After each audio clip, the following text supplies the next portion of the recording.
Hey everyone, good to see you. See everyone. Yeah, Rita, Yeah. wonderful. Really great to see you. See you all.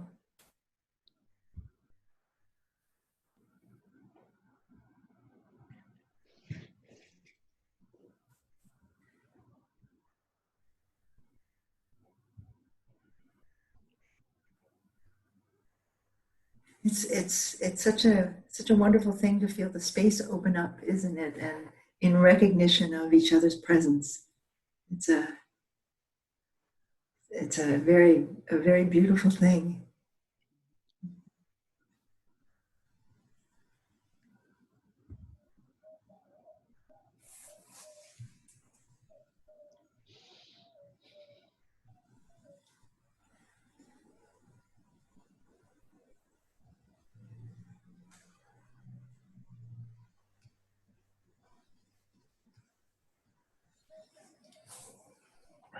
Mm.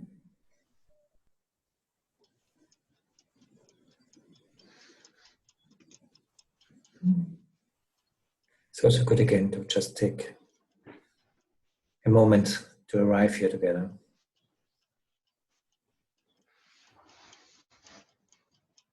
To be with each other. Yeah. Mm-hmm. Mm. To again be aware that this is not a virtual meeting, this is a real meeting. Mm. That we all are real and that we all are really here. And just appreciate the fact that we are together. There's also something powerful just in the appreciation of the fact of togetherness. Mm. Just that we share a space together.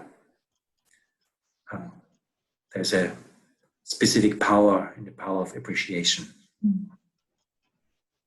And also recognizing the mystery of this space, that we are together and we are sitting in very different places. And somehow that's both are true. And the meeting place is quite mysterious in this space. The reality of it.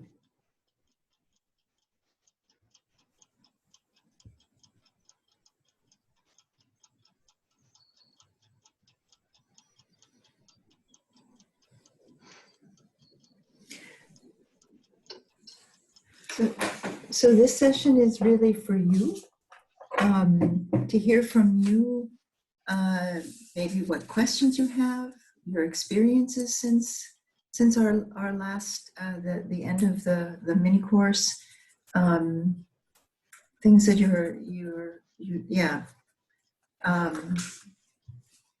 whether you have questions about the practice, if you have questions about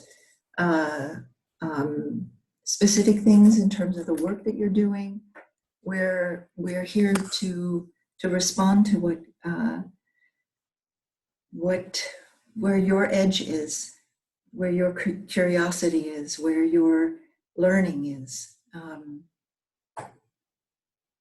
and to see what makes sense right now. Or to put it the other way around, we don't have a specific agenda for this call. We're just curious to hear from you and see where we want to go together.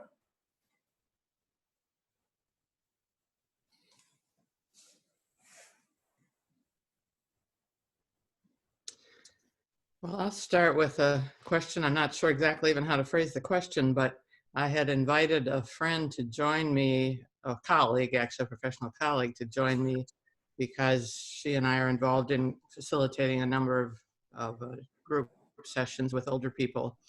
And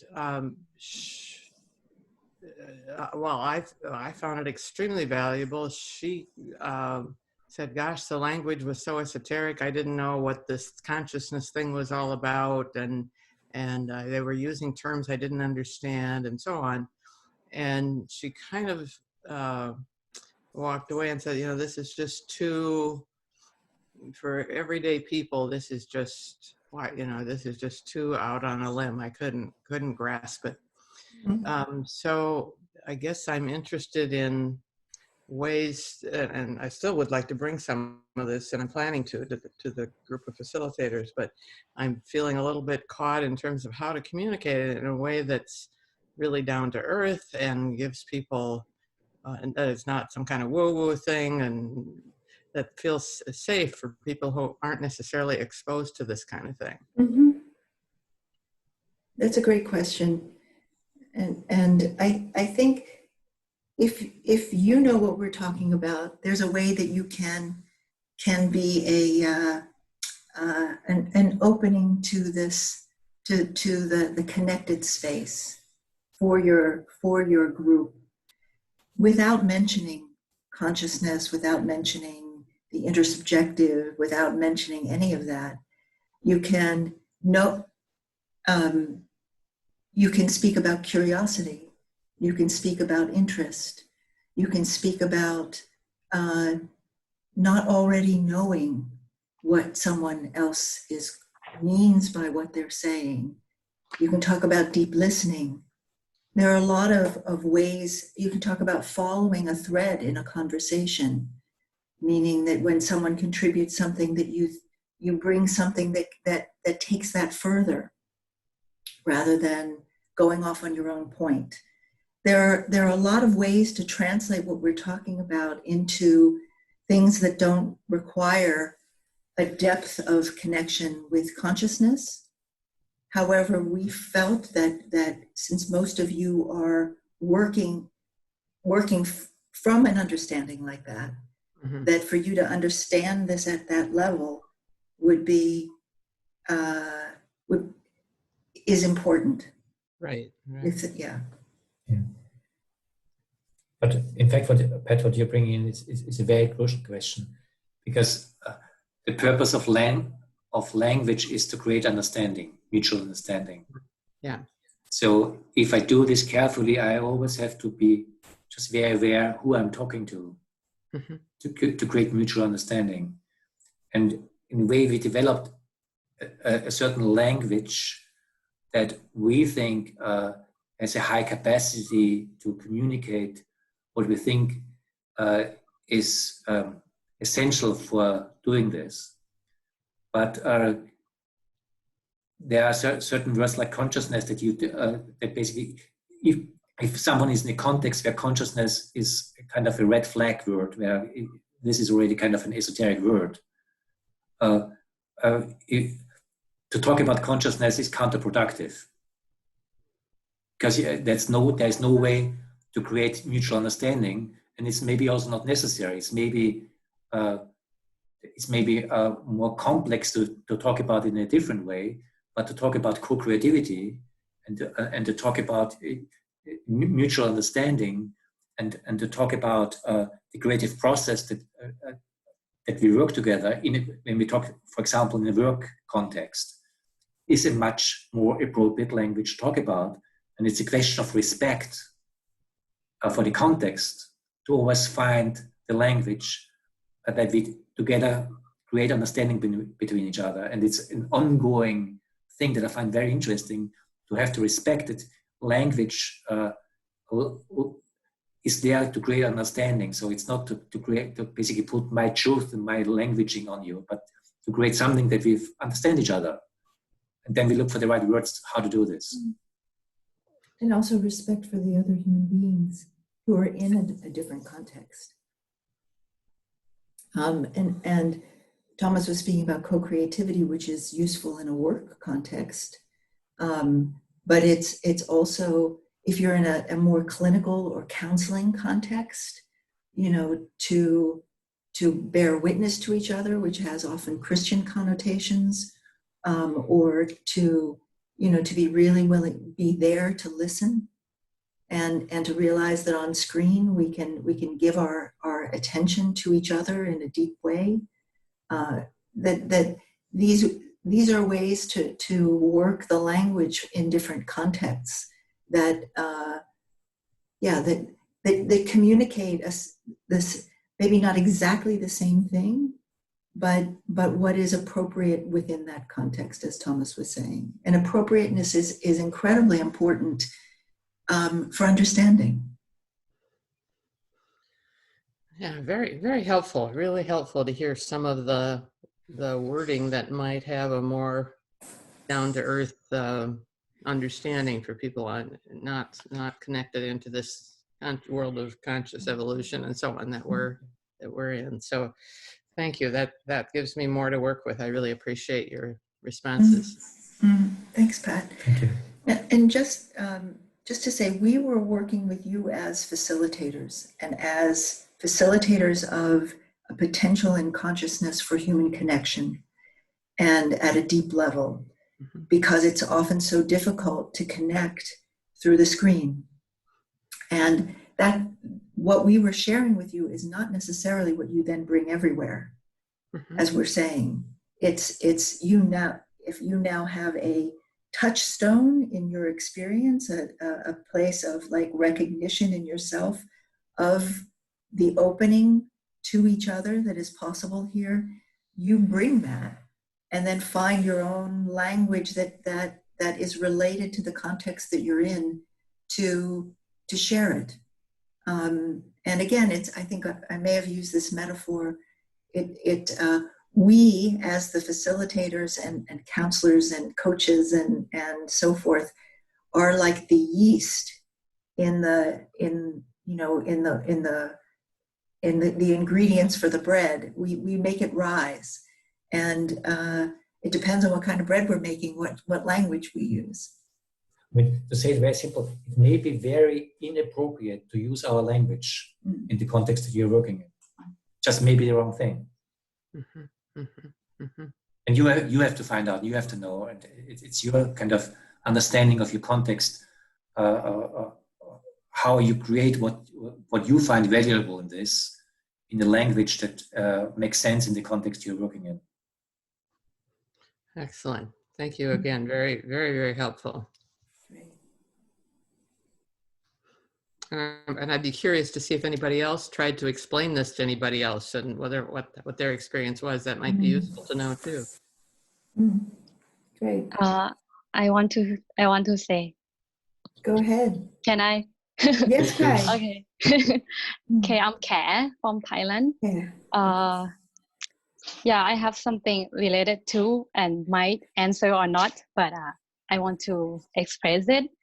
After I went to the class with all of you, then I had this, well, I am the facilitator myself, but the organization I'm working with, we always have agenda or objectives to achieve, but then after this class, I have this inspiration of creating a space where people can just be.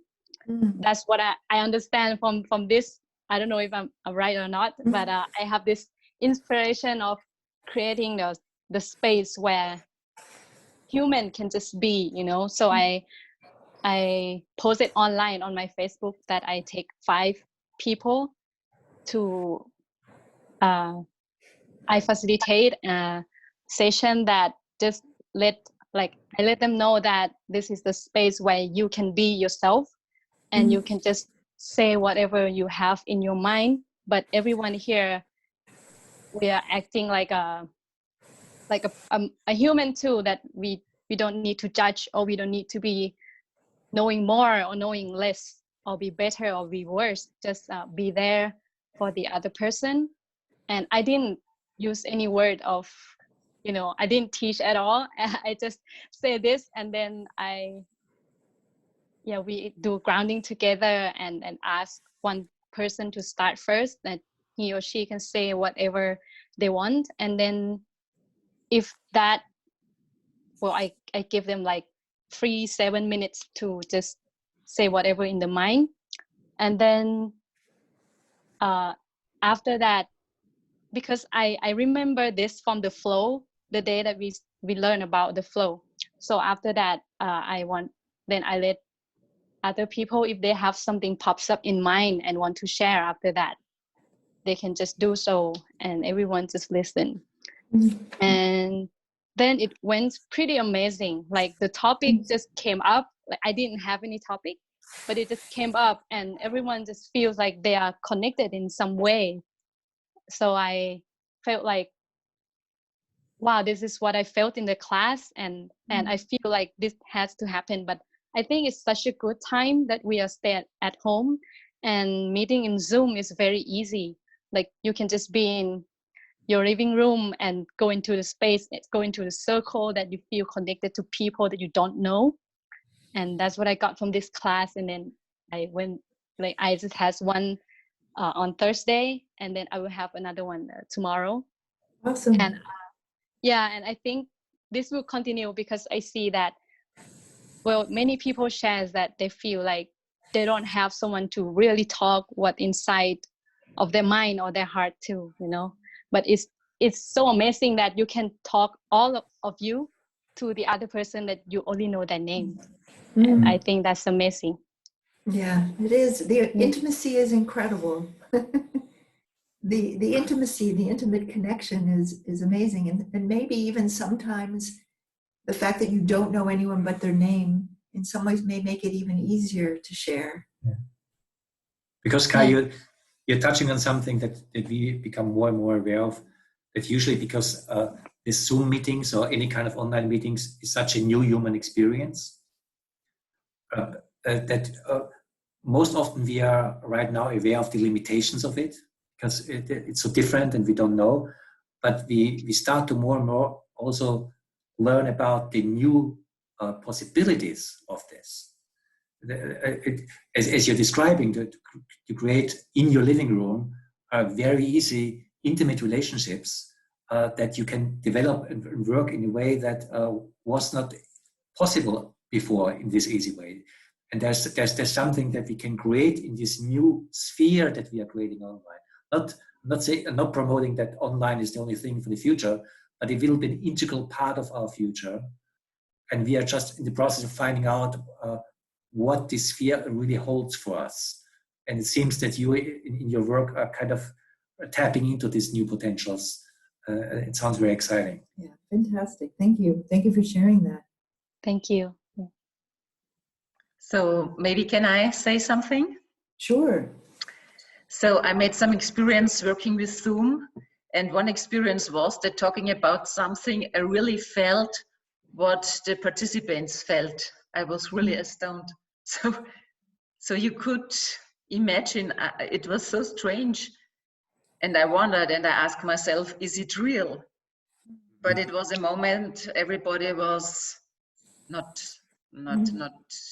how can I explain it, was pressed deep in the heart, or was feeling deeper in the heart, and you really could feel it.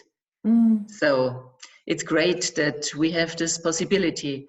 Now my question is, the next work I do as a coach and even facilitator, I have to give. I didn't choose. I would have wanted to make on Zoom, but they told me I have to give a webinar. So I can't see the others. And I already made the experiences that if we have working in a group, some people don't have a camera, so some you can see and some you can't see. And for me, it's easier working seeing the people. But maybe even this is an, I don't know, imagination. So could you give some advice if now I have to work in a webinar? Because I thought about talking to a black screen. Yeah. Well, okay, thank you. Well, thank you, Bara. One question, are you able to hear the people? Yes, but one group I had, I don't know how, the person wrote in the chat. I couldn't even hear and we couldn't even see her. But this functioned, it was okay. Yeah. I really felt her as a part of the group, yeah. Sure, yeah. And one other question, how big is this group? Are we talking about 20 people or 200 people? The group I've led via Zoom about 6 or 10 people, but the webinar might be 70 or 100 people. Okay. I don't know yet. Okay. Because it unfolds very different depending on the group. There's a small group dynamic that has its own reality.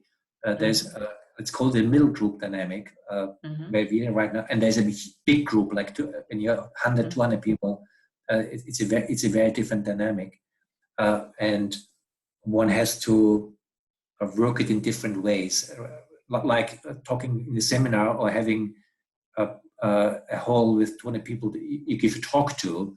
It's just it's a very different reality. It's a very different exchange, and one has to be aware of where you are in and how one can work this space. But I don't know if you have talked to a huge audience, like 700 people. Yes, I did.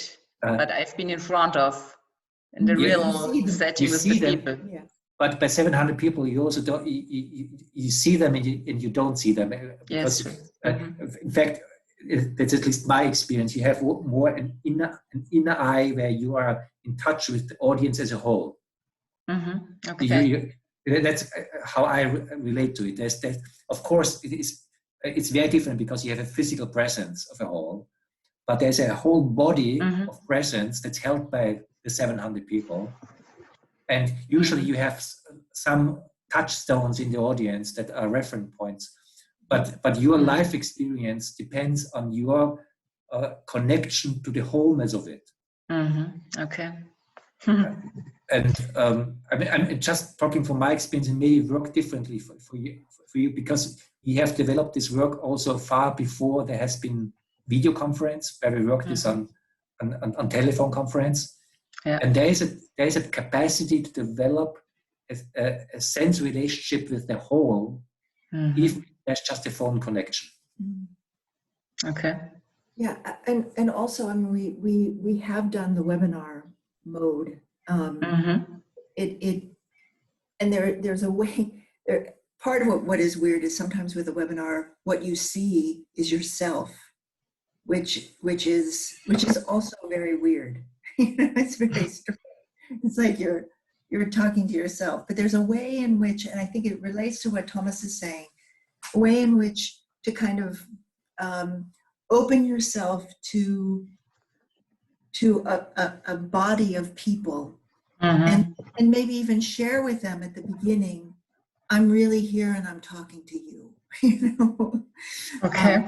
I'm really here, and this is live, and I'm speaking to you, because each person will be in their own personal context, tuning in to what you're doing, and to as deeply as you can, as you were saying, kind of imagine the whole of it, the whole of that you can't even see. In some ways, you're looking to reach and communicate with. In some ways, it's like consciousness itself. Great. And you know, and to hold that and give to that with from your deepest self can transmit your being, your presence, and therefore your message. Yeah. To make it very concrete, I mean, we are a middle group right now. We are 40 plus people. Yes. And when you're talking right now, you're not only talking to Elizabeth and myself, we're also talking to all of us. And there is a possibility to create an inner relationship to the 40 of us, although we don't see all 40 of us at the same time. Yes. I would say. Yeah. And not even all of us are on the same screen. And even if I would close my eyes right now, I would be able somehow to hold this relationship as I'm talking, not only talking to you, Barbara, but you're talking to you, Barbara, and at the same time talking to all of us. And this inner capacity to relate to all of us is a capacity that can be developed over time. Yeah. And that, at least I find very helpful, first to be aware that this capacity is there. There's a reference point, yes. It's not, I have to look at every single face right now to have a relationship. No, there's an inner relationship to all 40s of us while I'm talking. Yeah. And of course it helps to, at the same time, also have relationship with kind of single persons at the same time. like I'm talking to you also, but to develop this capacity to be aware of the whole. Okay. And yeah, sorry.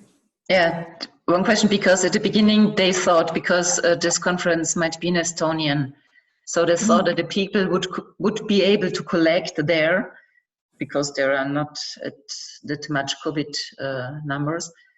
But my question was, may there be a difference if the audience is collected in one room or in a big conference room, and I might be presented via Zoom or give this webinar.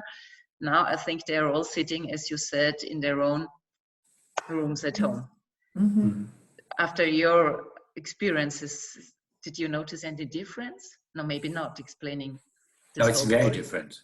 It's very different. Okay. Yeah.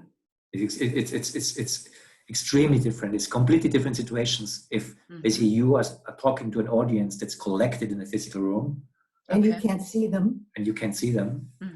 Or you're talking to an online audience. It's a completely different animal. I think it's harder because they have their own you know, things that are happening. Somebody's sitting next to them. They, you know, it's more difficult to claim and engage them in a shared intention and attention. Because they are together in something you're not participating in. Yeah. Okay. They are in a situation where you're an outsider of.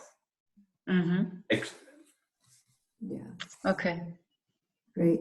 Thank you. Okay. Thank you very much. Thank you. It was very helpful. Thank you. Good luck. Nerida.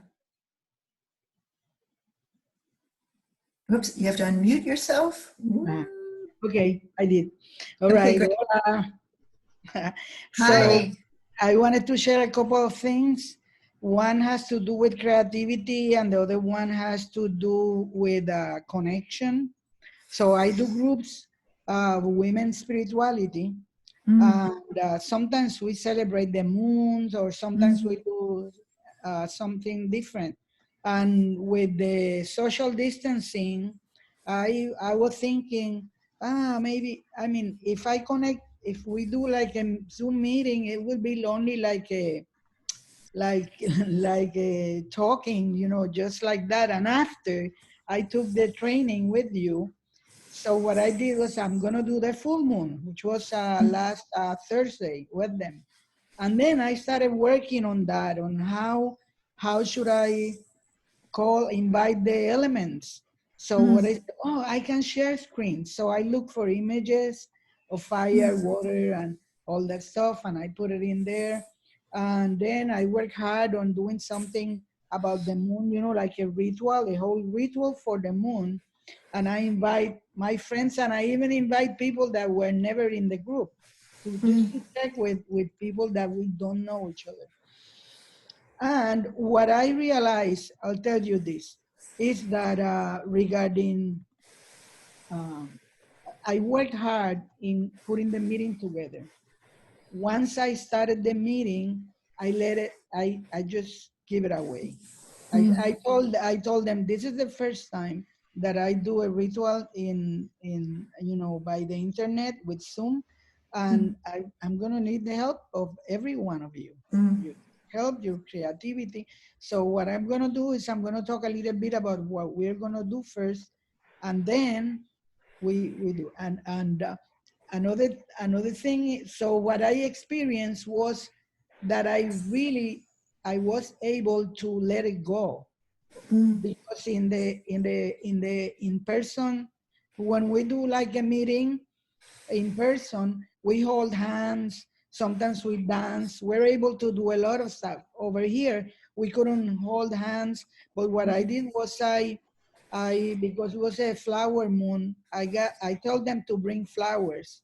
So I asked them to give flowers one to another, you know, in the group, whoever you feel like giving your flowers, to ask them, what are your favorite flowers? I'm gonna give you these flowers, and say whatever they want. And then it was like a one-on-one, but everyone was observing them. And everyone got flowers, And and then because I told them, because I let it go, which was something that I was never able to do in real rituals, because I always had to be paying attention on where the energy go and what people are doing, and also myself. I was able to enjoy myself because one of them said, well, I'm going to bring the moon into the room. And she went outside with the telephone and she got a huge, I mean, a really good picture of the moon. I couldn't see it from my house. And then she put it through and everyone was happy about it. And so to me, one is that the creativity that came up that I didn't think of in bringing the moon inside the room.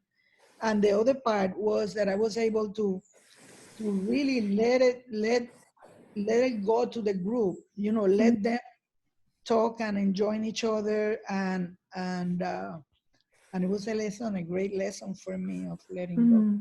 And I really appreciate that. That's great. That sounds wonderful.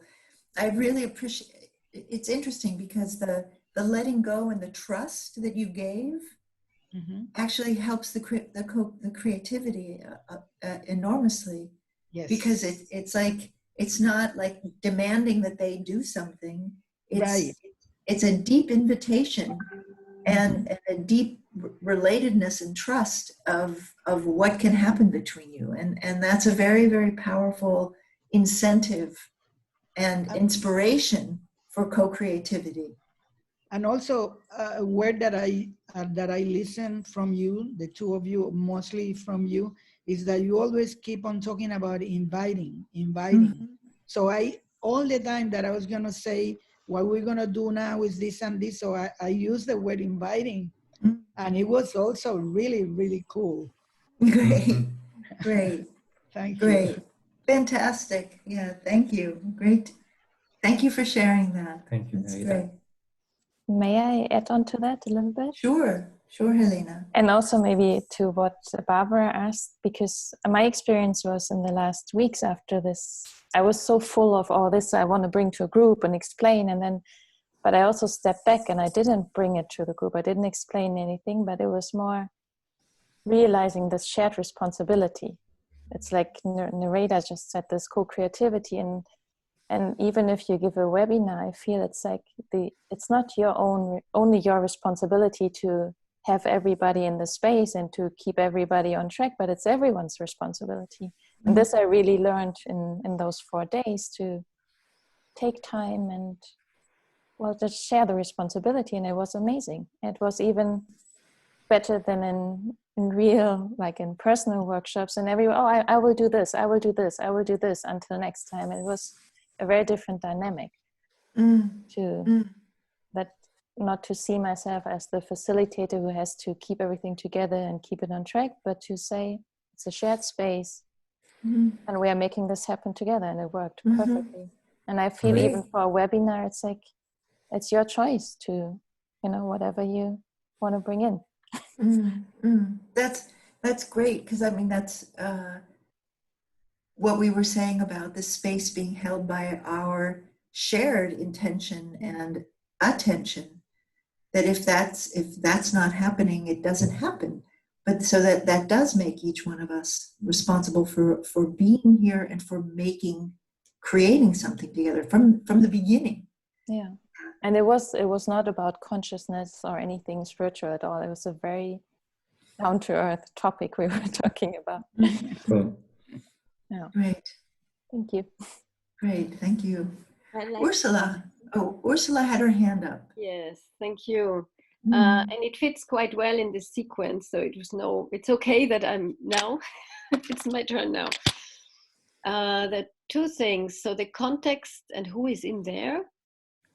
I want to share an experience that I used to do salon evenings analog. So people would come, get a little drink before we start the dialogue, then sit in a circle, and then we do whatever we do. So I don't have this aperitif function. And summer, as I'm also not alone hosting those, we have lots of ideas coming from my little hosting teams that come together. We saw something else that people would give, okay, you talk, so everybody's checking in, and I will give the talking piece to the next person. So what did we, and normally I don't do that because you have a circle, it's obvious, it's traveling the circle. We don't have a circle, you cannot use any list, you don't want to impose any structure. So what we did was using our Prosecco glass, because I invited everybody by email before, bring a drink, could be tea, water, Prosecco, gin tonic, whatever your favorite drink is for this evening, bring your drink. Look for a comfortable place and relax. So we knew everybody had a drink, and in the informal welcoming phase, which was 15 minutes before, we would each show what drinks we had. So you already have a more informal way of connecting before the formal program would start. And then when we did after the opening, we said, now use your glass and toast to the person you would like to give the floor to. And that just worked wonderfully. And you can do it with tea, with coffee, Prosecco, gin tonic, water. You can use anything else, but it was just enhancing this salon energy, because you have a Prosecco normally, yeah, that's our drink. Some people had red wine, and then they would tell us what they were drinking and be non-alcoholic. So that really worked well. So much for using whatever you do. And what I am grateful for, because the yeast thing, I'm doing this participatory hosting for many years already. So the yeast is not really what I needed, but I learned from you the naming of things. And the one word I'm really grateful for too, I think Elizabeth named it, is wholeness. Because, and that works with what Barbara said before, this webinar thingy. How do you shift a group that's used to top down and like, I'm the trainer, you are the students kind of distance? In the dialogue, you don't have that. Like here, we're all on one level, or you tried very much to bring us on one level. We are kind of equal sharing. How do you create that? And it's very hard to have a webinar function and if you are the one holding the Bible and everybody is blindly following, it doesn't work. So you need to I need to do the work before. Because once you're in this environment, it's like a room with 100 chairs and a podium. Yeah. So I don't like the podium situation. So how do you undo the podium situation virtually? And there I use the word wholeness now in this time before. It's too late bringing it after. I'm working with mainstream organizations who don't have the courage to suddenly go into virtual if they have no reference. Yeah. So I've used the word wanting to bring wholeness to a fragmented situation. It can be an organization, it can be whatever structure. We're all suffering from fragmentation, right? And the big thing I learned from you was name it. We're trying to bring wholeness. And then we need to develop the vocabulary that works with whoever is there. But I've seen, so some of my clients have moved to virtual because they trusted me already.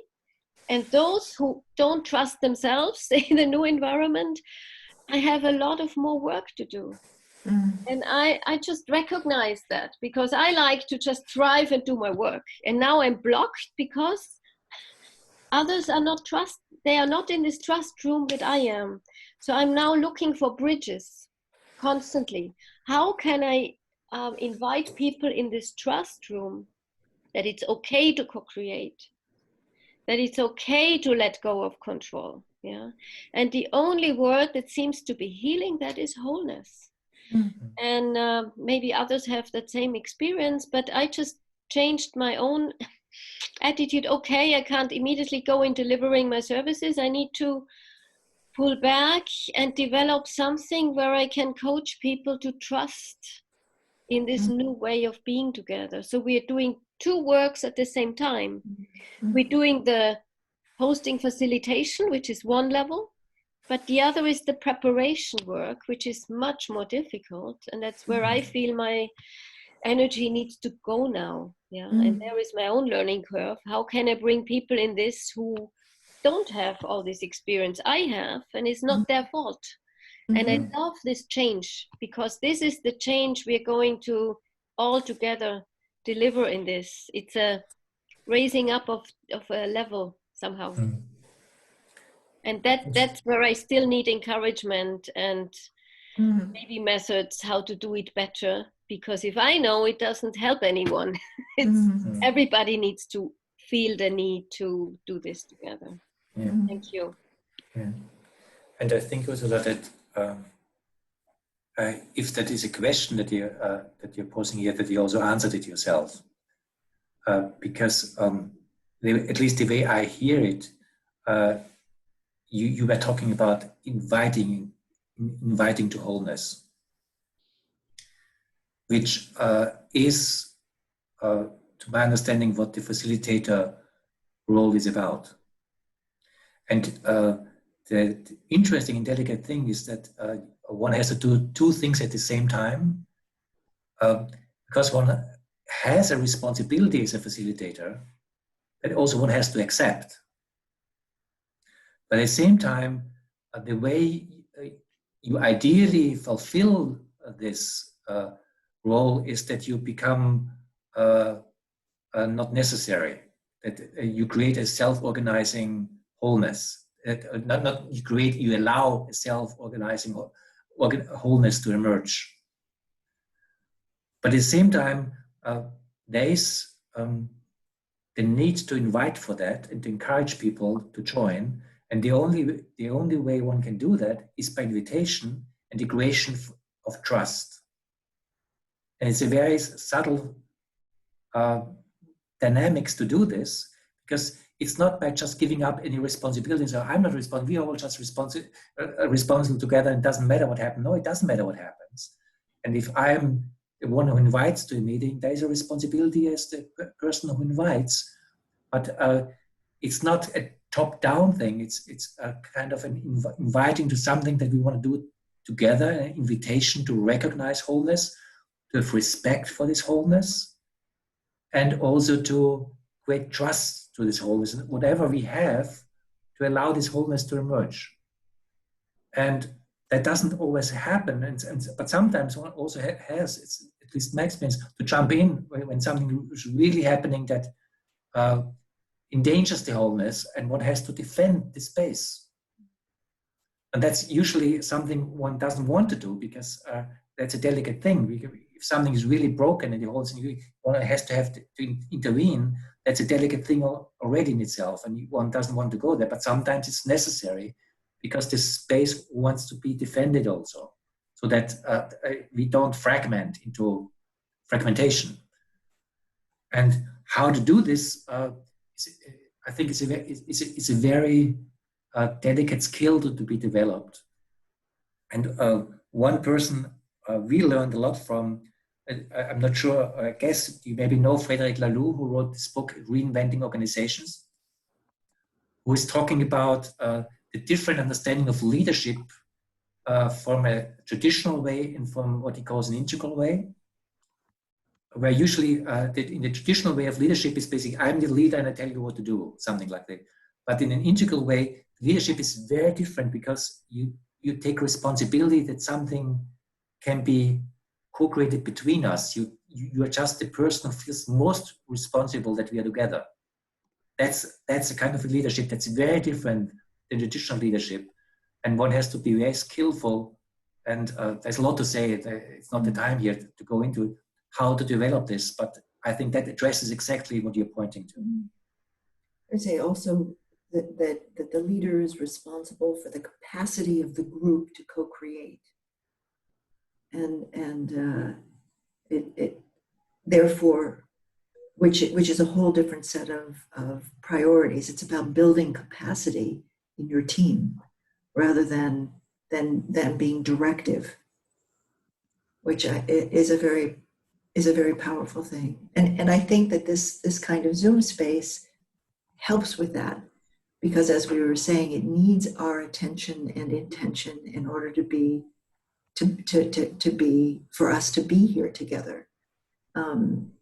So it can be an interesting, this interlude that we're all in because of the coronavirus ends up being a way for us to practice something that when we come back together face to face can make our connections with each other stronger, which is exciting. But thank you. Thank you. Marilena, yeah. Marilena, you have your hand up, yeah. Yes. So two things. The first thing, I wanted to come back to Nareda because of the hand holding. And I really did that in a group, just the same way that you usually do it. So you have your left hand and you have the right hand that gives and the left hand that receives. And just imagine, everybody in the group now doing that. And I did it on Zoom, and so it takes a moment longer maybe, but then you really feel the energy running. And so I felt that was a very good experience as well. And so maybe gives you some possibility for your next moon sharing. Yeah, thank you. Yeah. So yes, and the other thing is something that I wanted to ask, because now I'm not clear anymore. When you were speaking about it, Elizabeth and Thomas, last time about this intention and attention thing, and you were speaking about how usually we create a space, and we embellish it and some things like that, and that we do it with our intention when we're doing it online. This is like creating the space. And was it meant that I, as a facilitator, am doing that, or is it like everybody who's in the group does it? Everyone. Everyone. So you ask everyone to put in their own intention in the beginning, or? Well, I think if I understand what you're asking, Marilena, if you ask everyone what their intention is, that's not what we're speaking about. No. But yeah, but to recognize that it's our intention to be together in this context, whatever it is. So it could be a work meeting, it could be a moon ritual, it could be a prayer service, that our intention is to be here together. And we're going to place, because that then is what holds us together in this space. Mm-hmm. Okay. Because I was part of a new formed group of embodied leadership, and we were coming together like the first time, so we didn't know each other, and it was on Zoom, and I had just taken your course, and there's a colleague of mine who wanted to take the course, but she couldn't because she has a small child and she just can't do it a whole weekend. It doesn't work out. And so she asked me if I could do something of it, just to give a taste to this group. And so I thought about it, and I said, okay, so because everybody comes in with an intention why they want to join this group. So I asked them in the beginning to be there with their intentions for this group and for themselves. And we had a moment of silence, and I felt afterwards it was really very, very lively, very connected. And yeah, so I just wanted to check back if this is what you meant or not. It's so obviously I just changed something already. Well, sounds great though. Sounds like something good happened. So yeah. All good, because I mean, it's experiment. Yeah. Find out. Yeah. And as I hear you, Marilyn, the two aspects of intention, and one you particularly worked out to, if everyone shares their intention why they're here, it enlivens the space very powerfully. And then there's a second aspect of intention, that is the shared intention to hold this space. Oh, okay. Okay, that's a good. And the place where most happens is where both intentions come together. Yeah. Mm-hmm. The intentions I come in with, and the emerging intention to hold this together. Okay. Yeah, this meets. The meeting comes to a different level in this. Okay. Yeah, got it. Thank you. That's very valuable. Yeah. Thanks. Simon, you raised your hand. You had your hand in the air. Are you still here?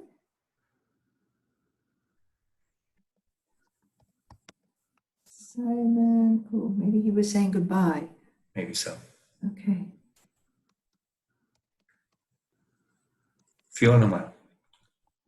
Yes. Just building on what you just said, somebody thanked you, Elizabeth, for the gift of language. And I want to thank both of you, but I also want to thank Thomas, if you don't mind specifically, because what I feel is what you both just said, the intention to be together. So for me, what that does is it literally touches that field between us. And when that gets touched, then it comes alive. And we've all been working with groups where, you know, you spend time to bring in the intention, but somehow or another, what I've experienced in the couple of days with you is it's literally just by pointing to it. Mm-hmm. And I know it's always there, but by pointing to it, it comes alive. Mm-hmm. My attention is there. I'm aware of it, and I'm no longer important. And I just noticed that I've been working that way with groups in the last, you know, since then. So I just want to say thank you. Thank you. Fiona, that's beautiful, because part of what you're saying is that the yes, it's always there, as you said, but it's not just saying it, it's saying it from that place that's connected to it and is awake to it. It's that allows it to spark, because it's my living connection with yes, this is true. Yes, this is what lives between us. Yes, it's alive. That I don't have to say that, but my calling, speaking from it, speaking to it, calling it into presence, because of my own connection with it, that allows this to open in the group, and allows then other people to go, oh yes, that I experience that too. And even back to what Pat was asking, it's been really interesting by simply pointing it, naming it, people become aware, and we've not needed to say anything else. You know, we've not needed to explain anything about consciousness or whatever. It's sort of like there is literally this field of aliveness, and people are saying, yes, I want to step into this. I want to be a part of this. So great. That's really great. Also, it points to something that in our trainings is always an important dimension that we try to work with, because you rightfully said that the space exists anyway, but something decisive changes by naming. And the way we usually talk about it, that by naming it, the space becomes self-aware through us. And it changes the level of existence. It's like we are persons, as humans, before we are self-aware that we are individuals. But it is human, part of our individuation processes is that not only do we exist, that we are aware that we exist. That changes our existence. And this change, the same change is true for the space, that the space exists anyway, but if it becomes self-aware, a dimension opens up that was not there before. it becomes electric somehow. And people are just, you know, filled with a joy, at least. That's what's been happening. Great. Thank you. Like if you have a magic wand and make them alive. Yes. Michelle. Yes, thank you. Mm-hmm. I've got a very specific question, but I would like to frame it in a way that it's a situation for us all. I think you, Elizabeth, can know what I'm talking about. If you are organizing a circle and you do this invitation and you want people to participate there, and then there are people you think they are very essential in their presence, that they should be there. But they do not react yet. How are you handling it to have this invitation, which is open and free, and at the same time you feel an urgency? Well, these people should be there. How would you handle that? How offensive, not offensive, how to handle that invitation to express that urgency you feel, at the same time let go if these for you important people where you think they should be there are not yet responding. Is that general enough? Yeah. Formulated? Yeah. And why, I guess I would ask, why do you think that they must be there?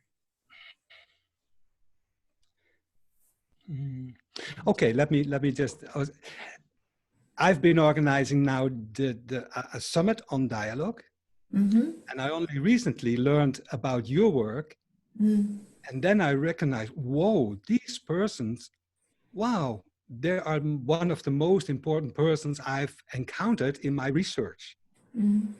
And it feels like if I'm not succeeding in getting people involved, these people, you involved, for example, then something is lacking. I know now about it. Now I'm aware of something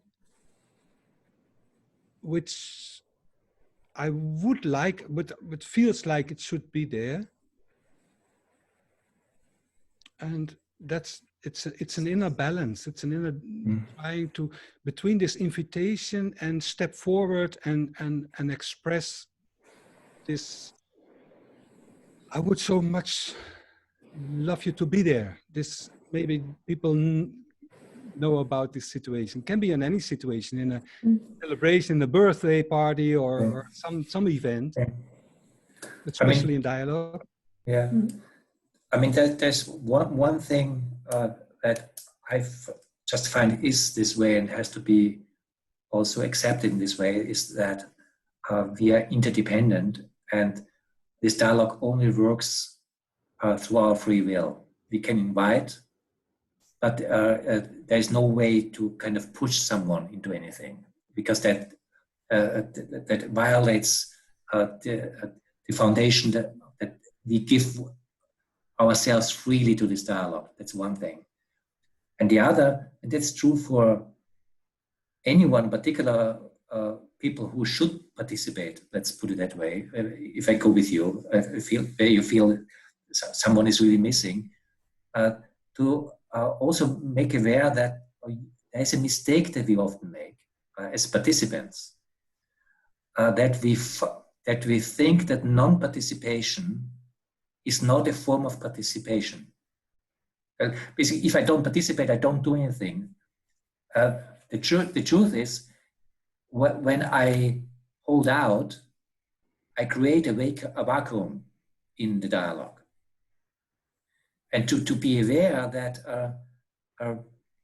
just to not participate does something to the dialogue. It feels, quite often we feel about it in a very innocent way, in a way, I'm not doing anything to the circle, I'm just not participating, but my non-participation is a form of participation.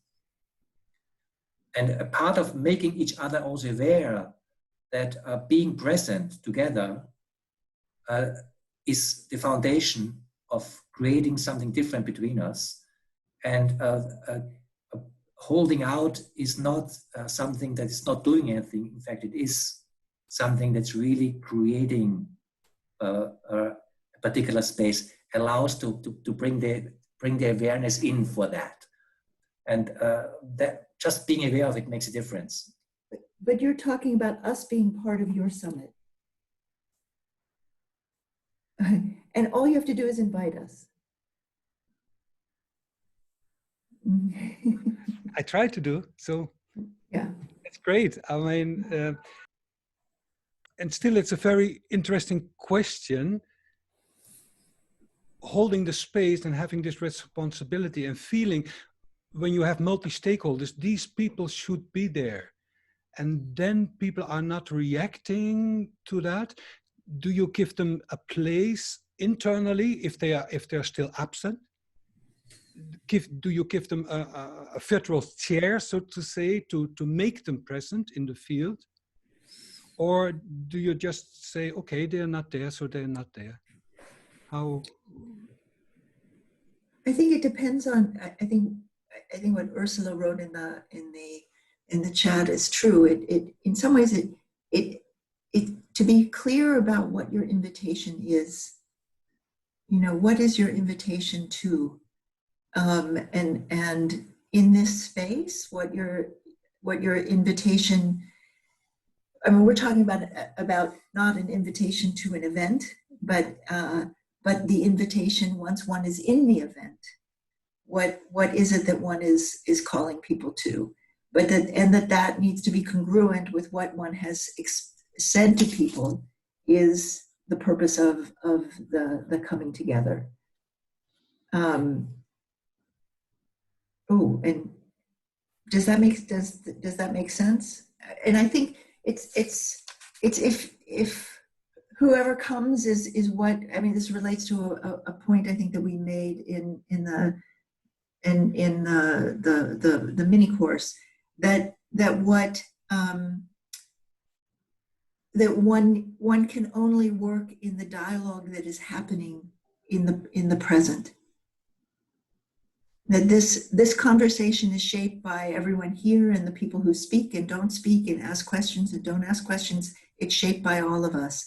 And the parameters of that conversation, the potential of it, is with who is present. And I don't go, one might be saddened by the fact that not all the people that you want to have come, but that's where you start from.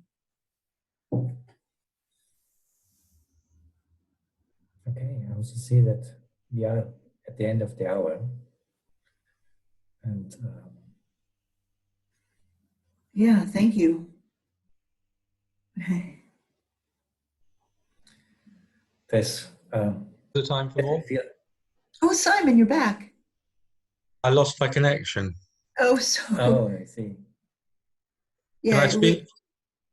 Go ahead. Go ahead. Yeah, I just wanted to convey some really interesting experiences that I've had since the course. I'm a funeral director and celebrant in England. And for quite a long time now, funerals have been streamed to people who can't go.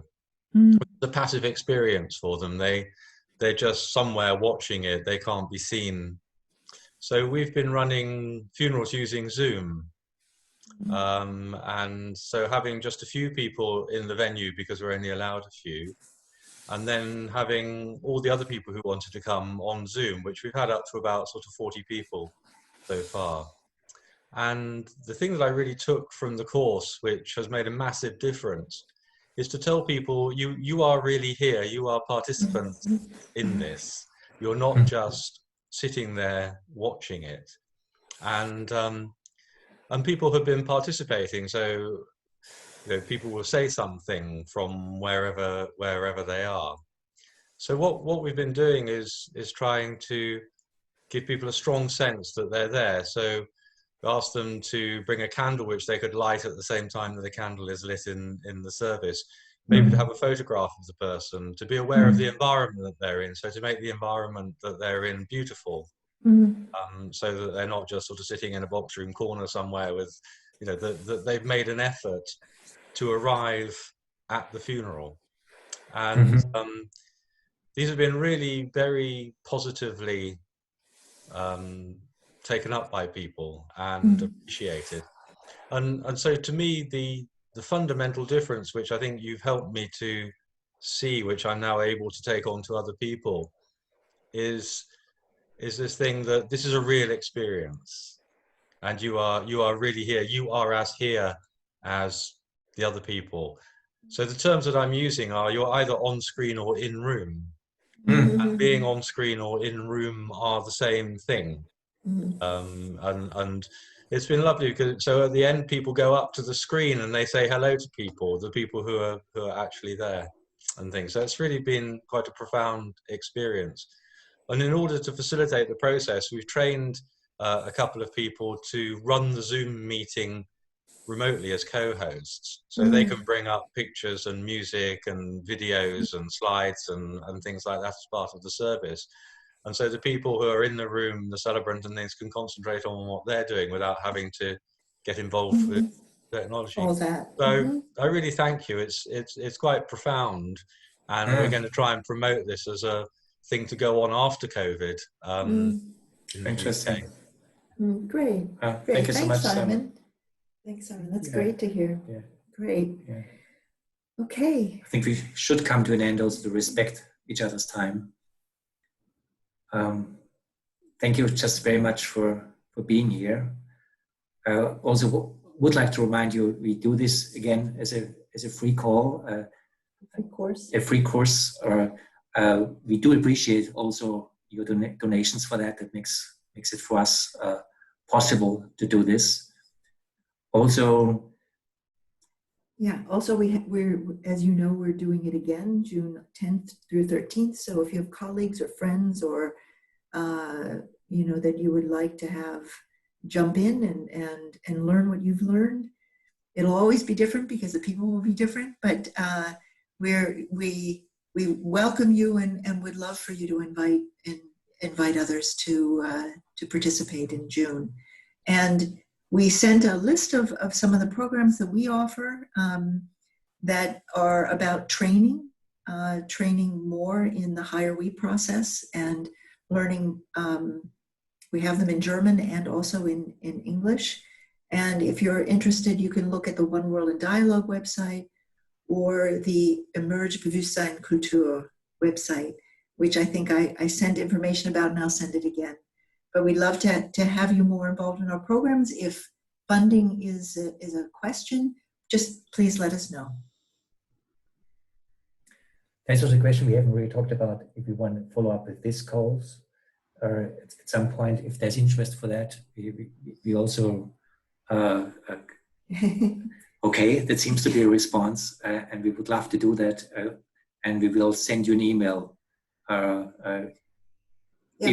I would say maybe we could have one almost in a month, kind of, and maybe with the people who have taken the other course, we can do it together. That could be fun, and see what happens when the whole bunch of us come together. Yeah. And I just want to say that I find what it is that I'm hearing here, which is a different virus, a different contagion of trust and connectedness that is emergent in all of your work. And I can't, this is why we're doing this. This is why we're making this available for free, because this contagion is something that our world, I feel, really desperately needs. And your capacity to then open the door, open something for all of us as human beings, and then taking that into our face-to-face physical contact with each other. It's what can happen from that is just tremendously exciting. So thank you. Yeah. Thank you. Thank you very much for coming, and thank you very much for the work that you're doing. Mm-hmm. It's very inspiring for us. Yeah, let's make communion contagion. Thanks, Judith. Okay. Thank you. Thank you. Yeah, we can unmute your mics and say bye. Thank you. Goodbye and thank you. Bye-bye. Goodbye, everybody. Thank you, everyone. Thank you Bye. so much. Bye. Stay safe, be well. Thank you. See you.